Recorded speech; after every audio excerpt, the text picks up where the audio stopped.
nunca va a poder resolverse es el conflicto entre Israel y Palestina. Yo recuerdo hace ya varios años, justamente un fin de año, me regalé la oportunidad de ir con National Geographic a lo que le llamamos Tierra Santa para conocer este conflicto, donde íbamos en un tour con 3 expertos. Uno era un experto palestino, un experto israelí y un experto de National Geographic. Y fue un tour muy interesante, porque normalmente la gente cuando va a Tierra Santa va con una iglesia o va con un grupo que le dice una verdad, que le dice una verdad sesgada, o sea, le da un lado de la historia. Y aquí este tour era muy interesante porque a cada lugar que íbamos oíamos la versión de los judíos y oíamos la versión de los palestinos.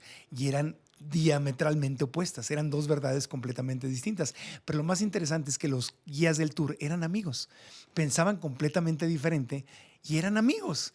Entonces fue un tour súper interesante. Estuvo esa semana con nosotros Nadia Catán, que es historiadora, hablando de este tema, y le dijo, oye, regresa por favor al programa para poder entender un poquito más, pero no solamente por entender lo que pasa en ese lugar del mundo, sino para entender la naturaleza de la mente humana y cómo podemos llegar a una resolución de conflictos, porque tal vez este sea, digo, ahorita también el de Ucrania, Rusia, ¿no? Que amenaza una tercera guerra mundial, pero el conflicto palestino-israelí es uno de los grandes conflictos históricos. Bienvenida al programa otra vez, Nadia. Gracias por invitarme, Marco. ¿Cuántos años lleva este conflicto, amiga? Mira, podemos decir desde cuándo quieres empezar, pero podemos decir que la segunda década del siglo XX, en 1920, es cuando empiezan los primeros brotes, los primeros conflictos en donde ya hay muertos entre judíos y palestinos. Eso es el tiempo reciente, pero el conflicto está desde tiempos bíblicos, ¿no? O sea, sí, bueno, lo que pasa es que hay muchas formas de decir cuándo empieza esto, quién tiene más derecho en esta tierra. ¿Qué fue primero, el huevo o la gallina, no? Exactamente. ¿A quién le pertenece esa tierra? Porque es un tema de tierra, es un tema de nacionalidad, es un tema de raza, es un tema de religión. Así es. Y está horrible el conflicto. Así es. Y lo que tú decías es completamente cierto. Fuiste al Estado de Israel, fuiste a los territorios palestinos y yo te aseguro que cada quien te dijo la verdad. Su verdad. Sí, porque ambos tienen argumentos válidos, ambos bandos.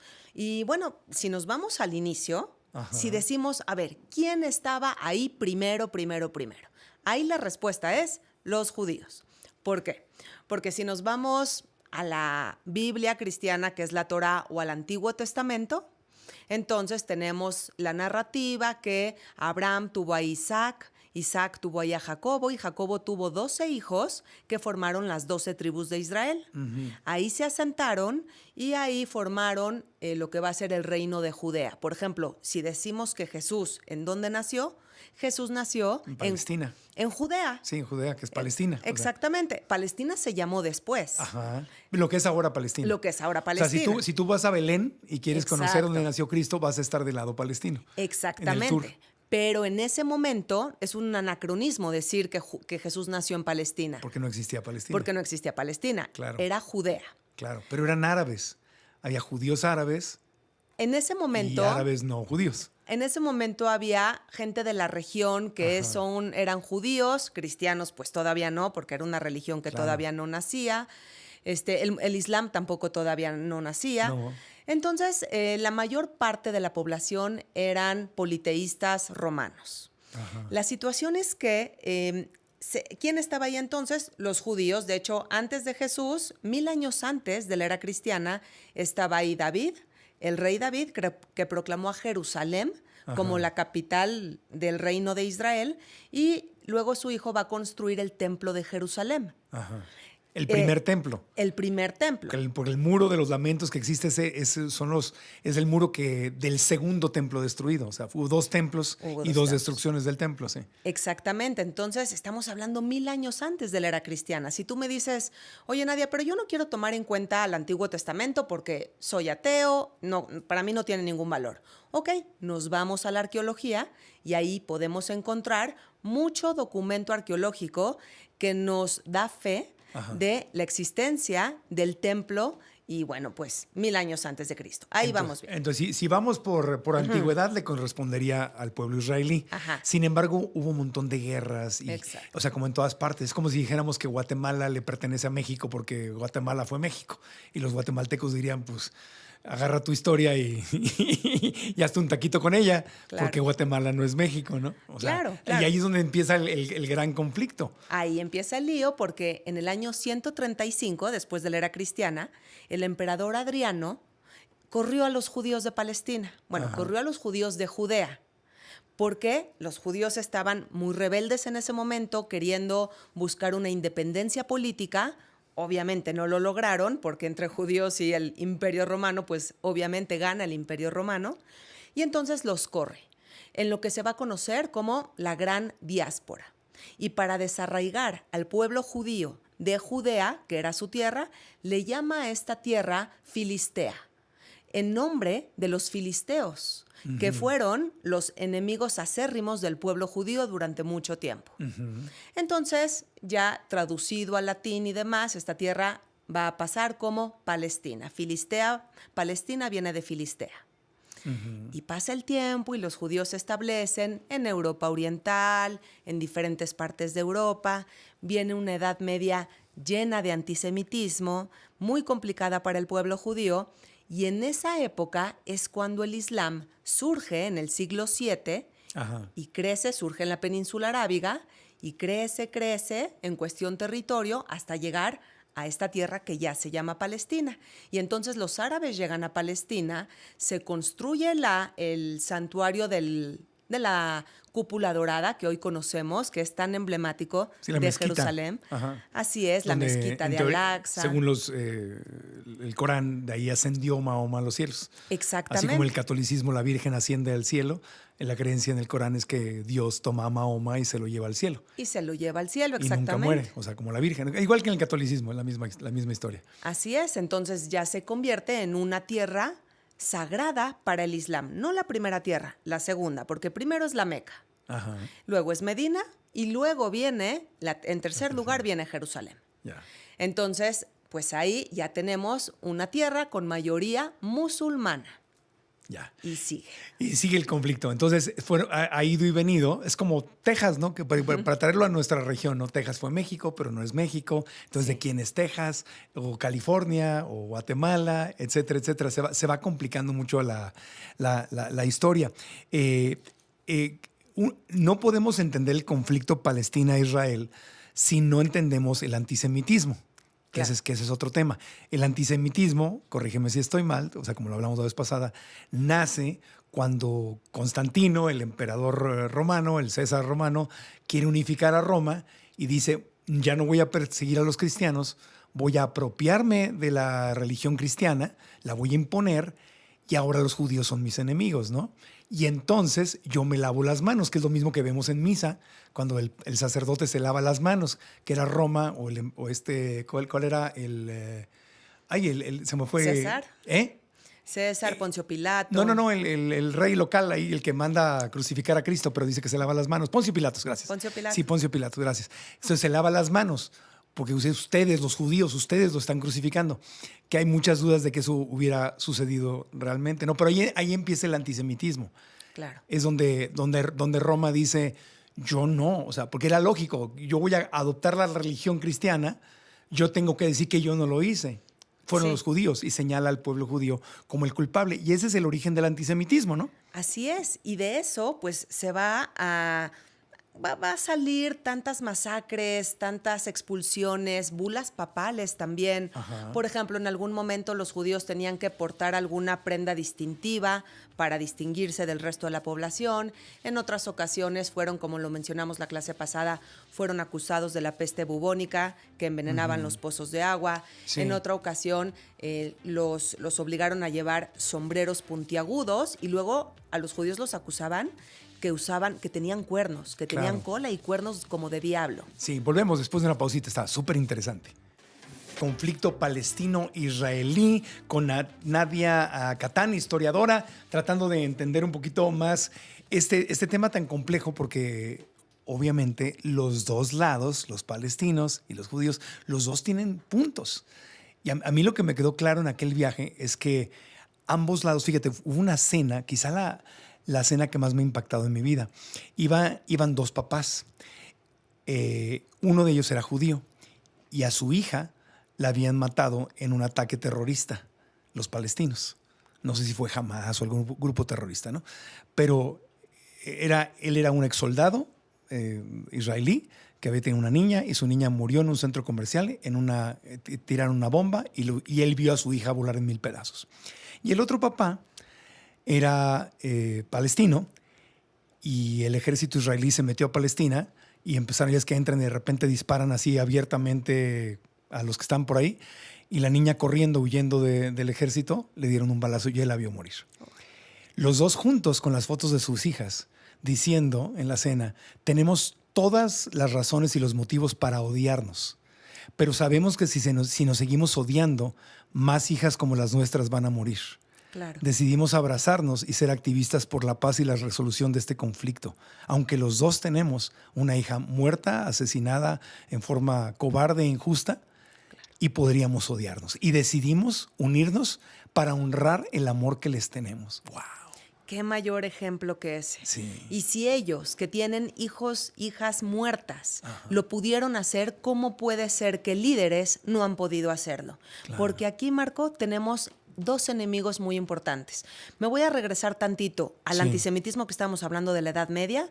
Los judíos entonces, principalmente Teodoro Herzl, el padre del sionismo político, decide que es momento de iniciar este movimiento ya, de pues regresar el pueblo judío a su tierra ancestral. Pero resulta que esa tierra no está vacía. Ya hay una mayoría árabe y ahí tenemos un argumento para los palestinos. Pero los judíos llegan con intenciones de trabajar la tierra y lo que hacen es eso, mejorar mucho las condiciones de vida, pavimentar vialidades, secar los pantanos porque ahí había mucha malaria y ellos logran erradicar esta enfermedad, los judíos. Entonces llevan mucho progreso a la región. Ahí tenemos un argumento para los judíos bueno. Y en estas primeras décadas empieza el conflicto porque los árabes se sienten invadidos. Sí. Sí, y podemos decir pues no que se tienen... sienten, o sea, Sí, literal, sí. pero no es una invasión que viene gente con armas en las manos, No. ni a explotarlos tampoco. De hecho, muchos árabes en las primeras décadas resultaron muy beneficiados de estos nuevos trabajos que se abrieron. Es un poco como Estados Unidos sintiéndose invadido por mexicanos o guatemaltecos o centroamericanos que estamos regresando a lo que era nuestro a trabajar y se sienten, toda la gente de Donald Trump se siente invadida y está por el rollo de expulsión masiva de inmigrantes. O sea, es algo así, pero en esteroides. Allá, porque aquí no hay un conflicto religioso, allá sí hay un conflicto religioso. Sí, claro. Y hay guerras previas entre ambos pueblos. Exactamente. Entonces empieza la rispidez, ya para ese momento es colonia británica. Los británicos le pasan el problema a la ONU. La ONU dice, ok, dividamos el territorio en dos, uno para los judíos y uno para los árabes. Sí. Los judíos deciden declarar su estado y los árabes no. Y se lanzan en una guerra contra el Estado de Israel, que es recién nacido, 5 países árabes, y el Estado de Israel vence, logra su guerra de independencia, y desde ese momento no se ha logrado una paz. No. Y mucha gente, esto es a nivel gobierno. Yo lo que vi ahí es que la gente de abajo, como siempre, la gente de abajo es la que sufre. Como está pasando ahorita, obviamente nadie está a favor de Hamas. Es una organización terrorista que pues, el mundo entero está de acuerdo en que desaparezca, ¿no? Que la exterminen. Sin embargo, la gente que está sufriendo son mujeres, niños. Y ahí es donde el conflicto está, siempre le acaba afectando a la gente que menos culpa tiene de todo lo político que está sucediendo. Eso es lo más triste de las guerras. Por un lado, tenemos mucha gente en Palestina inocente que ha muerto, gracias a que Hamas se esconde detrás de ellos, a que Hamas está en los túneles. Los usa como escudos. Exactamente. Literalmente, sí. Y por otro lado, tenemos 101 secuestrados todavía en la población israelí. La gente exige a sus secuestrados y pues es muy triste ver a tantas familias que no saben si su gente está viva o no. Claro, y mucha gente del lado palestino, pues los sionistas han tomado terrenos del lado palestino, más allá del muro que se hizo por la seguridad, y les han dividido hasta sus pueblos, sus ciudades, donde de repente, pues aquí me pusieron una carretera y ya no puedo ir del otro lado porque... Claro, aquí hay ilegalidades que se cometen de ambos bandos. Sí. Por ejemplo, el Estado de Israel comete la ilegalidad de tener asentamientos en una tierra que no le corresponde. Pero la autoridad palestina, y se ha comprobado, comete la ilegalidad de pagar a los terroristas. Ahí está el tema, es que es el terrorismo, o sea, cuando hablas de Palestina no puedes pensar que todos son terroristas, ¿verdad? Pero hay terroristas. Claro, hay terroristas. Y por esos terroristas acaba pagando el pueblo palestino. Sí, y entonces, se les paga con dinero. Si tú, por ejemplo, logras matar israelíes y te inmolas, tu familia va a recibir dinero. Claro, porque oficialmente no puede haber una guerra con Israel, entonces No. tienen que... Es complejísimo y muy triste. La pregunta es, la famosa solución de los dos estados cada vez se ve más lejana. Es triste, pero sí, porque es un ejercicio de confianza. El Estado de Israel sí quiere dos estados, pero con un gobierno que sea laico, que no quiera exterminar al Estado de Israel. Es decir, jamás en su carta fundacional dice que su objetivo es destruir al Estado de Israel. Entonces, ¿qué hace el Estado de Israel? Cuidar las fronteras de la Franja de Gaza para que no entre armamento, por ejemplo, y este armamento ataque al Estado de Israel. Claro. Entonces a eso se le llama bloqueo. Los palestinos sufren por ese bloqueo, pero Israel en cierta medida tiene razón de llevar a cabo este bloqueo porque está cuidando su seguridad. Y es un círculo que no para de girar. Claro, ¿no? Y es que los dos tienen un reclamo. Recuerdo que muchas de las conclusiones de ese viaje íbamos, yo creo que en ese viaje la mayoría de los que iban eran judíos de Estados Unidos, de Nueva York, de California, y porque era Navidad, en la época navideña, entonces era esa semana. Y me acuerdo que las conclusiones finales eran así, o sea, Israel quiere seguridad, obviamente, y Palestina quiere su libertad, quiere sí, porque están oprimidos, o sea. Entonces, los dos quieren algo y mientras Israel no tenga paz y seguridad, Palestina no va a tener esa libertad y mientras Palestina no tenga esa libertad, Israel no va a tener su seguridad. Así es. Porque uno tiene un ejército y el otro tiene terrorismo. Sí. Terrorismo. Y entonces están entre los dos. Aparte, en un espacio de tierra bien pequeñito. Súper pequeñito. O sea, quien no ha ido para allá se puede imaginar, oh, Israel es enorme, Palestina. No es enorme. Es como una rebanada como una salchicha. Claro. O sea, literalmente. De amor de norte a sur sí hay más espacio, pero entre el mar y donde empieza Jordania, el país vecino, no hay nada de espacio. Claro, la gente que corre maratones ya puede correr de un lado a otro, ya cruzó países.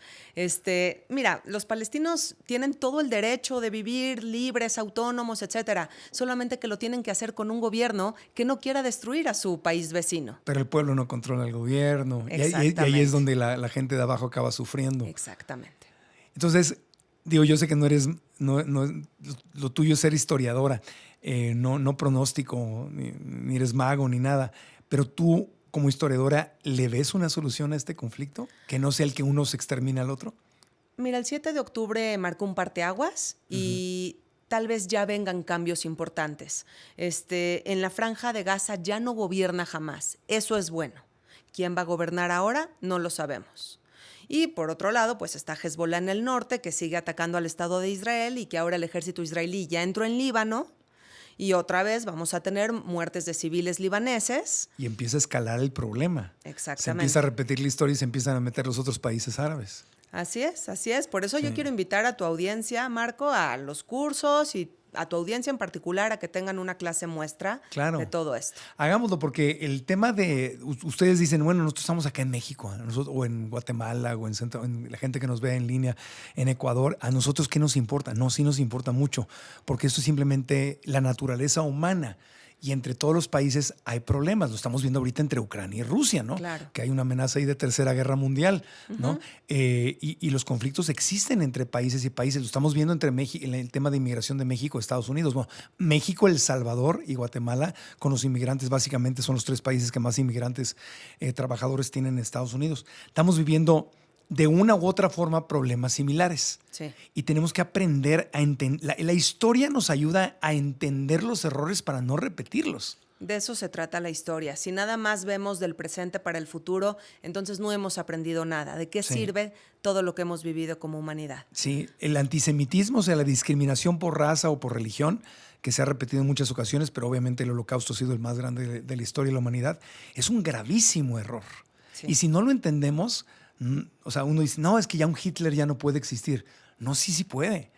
Si nos descuidamos y nos tragamos la historia de que estos son mis enemigos y si los exterminamos, mis problemas se van a acabar, sí vuelve a surgir y llegar al poder otro Hitler en cualquier país del mundo. Claro, y yo me atrevería a decir que el Hitler de este siglo es el yihadismo islámico, que está bastante peligroso y que matan a homosexuales, que en países como Afganistán matan a mujeres que salen sin el velo. Y hay que tener cuidado porque ahorita están concentrados en esos países, sí están llegando a Europa cada vez en más cantidades y su frase es, usaré tu democracia para destruir tu democracia. Claro. Y es peligroso. Y también sería peligroso meter en el mismo paquete a todos los árabes o a todos los que practican el Islam. No podemos etiquetar. Exacto, porque la inmensa mayoría de la gente que lleva el Islam como religión es gente pacífica. Claro, por la inmensa supuesto. mayoría. Pero estos grupos, como siempre, estos grupos le dan una fama a todo y lo que están haciendo es terrible. Pero entonces tampoco podemos, porque en Estados Unidos ahorita hay un tema de como antiislámico muy fuerte. Sí. Y eso tampoco es la solución. No, a ver, tenemos que entender que todo tipo de discriminación está mal y que etiquetar a todos los judíos, a todos los árabes, a todos los israelíes con una sola etiqueta está mal. O a todos los mexicanos, o a todos los Claro. guatemaltecos, o a todos los venezolanos. Ahorita le acaban de dar cadena perpetua a un inmigrante venezolano que violó a una chica. Y con eso, ¿qué? Entonces todo Estados Unidos va a pensar que todos los inmigrantes venezolanos son como este hombre. Pues no, siempre son la minoría. Pero Así entonces es. por eso tenemos que tener pensamiento crítico e inteligente y ahí es donde estudiar y aprender historia nos ayuda muchísimo. Así es, pues bienvenida a toda tu audiencia. Yo me dedico a dar 3 cursos, Marco, Sí. y uno es sobre la historia del pueblo judío y el antisemitismo, Ajá. y el segundo curso es sobre el holocausto nazi y la Segunda Guerra Mundial para que podamos entender cómo es que Hitler llegó al poder, cómo es que 6 millones de judíos fueron asesinados en las cámaras de gas, etcétera. Y el tercer curso es sobre el conflicto palestino-israelí. Actual. Sí, actual. ¿Son cronológicos? O sea, ¿tengo que tomar uno antes del otro para irlos entendiendo? Sí, es lo que yo recomendaría, tomar Ok. uno primero y después el segundo y después el tercero. ¿El primero cuál es? ¿El más fácil? El de la historia del pueblo judío y el antisemitismo, que va de la época bíblica hasta el siglo XX, pero desde una perspectiva siempre histórica. Yo Ajá. no me meto para nada con religión. No. Y no me meto tampoco con opiniones. Lo que opino yo como maestra o los alumnos, eso lo comentamos en la casita con nuestra familia o con los amigos. Lo que importa es venir a entender los hechos, aprenderlos nada más y basarnos en lo que ha sucedido. Sí. Y bueno, pues el tercer curso de la historia del conflicto palestino-israelí, yo invito a toda la gente a poner todas las cartas sobre la mesa, entender cuáles son los argumentos del pueblo palestino y del pueblo judío, y entonces ahora sí tratar de generar una opinión. Y van a ver cómo no está tan fácil. No está tan fácil, pero aparte también parte de lo que nos puede enseñar la historia es lo que justamente te comentaba que yo aprendí en ese viaje, o sea, ese viaje organizado por National Geographic era organizado realmente, o sea, National Geographic pone el nombre y la marca y todo, pero los que los organizan son amigos que son judíos y palestinos que se unen para llevar a la gente a ver las dos realidades y entender el conflicto para tratar de solucionar su problema. Claro. Entonces, 100%. fíjate, puedes tener, llegamos a lugares donde decían, oye, este es un lugar heroico en la historia de Israel, bla, bla, bla, y el otro te decía, este fue un lugar terrible para nosotros, los palestinos, es un lugar de tristeza por la injusticia, y el otro, no, es que aquí, pero son amigos. Claro. Y pensaban diametralmente diferente. Y esto de que solamente puedo ser amigo de quien piensa exactamente como yo, y el que está mal lo tengo que crucificar, eso es algo que no es pensamiento crítico. Y aprender historia también ejercita nuestra mente para poder tener dos verdades, dos realidades en nuestra mente sin querer matar a nadie. 100%. Shimon Peres, expresidente de Israel, dijo una frase que decía, para hacer la paz necesito hablar con mis enemigos, Claro. no con mis amigos. Claro. Entonces, practiquemos ponernos a hablar con la gente con la que no Sí. estamos de acuerdo. Y en otra medida, no estoy comparando, obviamente hay distancias enormes, pero es lo que estamos viviendo en México ahorita, ¿no? Con quien está con Morena o contra Morena. ¿no? Claro. Ahí lo estamos viviendo. Pues imagínense esto de Morena, anti-Morena, en esteroides al 3000% Palestina-Israel. Entonces, si tomamos un curso de estos y aprendemos, no solamente por aprender lo que sucede en ese lugar del mundo, sino que ese conflicto, ¿qué refleja de mi realidad hoy aquí? Así En es. México o en Estados Unidos, en donde esté. ¿no? Claro. ¿Qué puedo aprender de esto? Claro, podemos ver factores que si los traemos aquí se nos prenden alertas, alarmas de cuidado. Esto puede estar sucediendo o en mi país o en mi colonia o en mi familia. Claro, y no tiene que ser tan grande y tan grave como para que ponerle atención. ¿Dónde te encontramos para inscribirnos en tu curso? ¿Dónde podemos empezar? Mira, simplemente en Instagram me encuentran como @Nadia_Catán. Catán se escribe con C de casa y con doble T.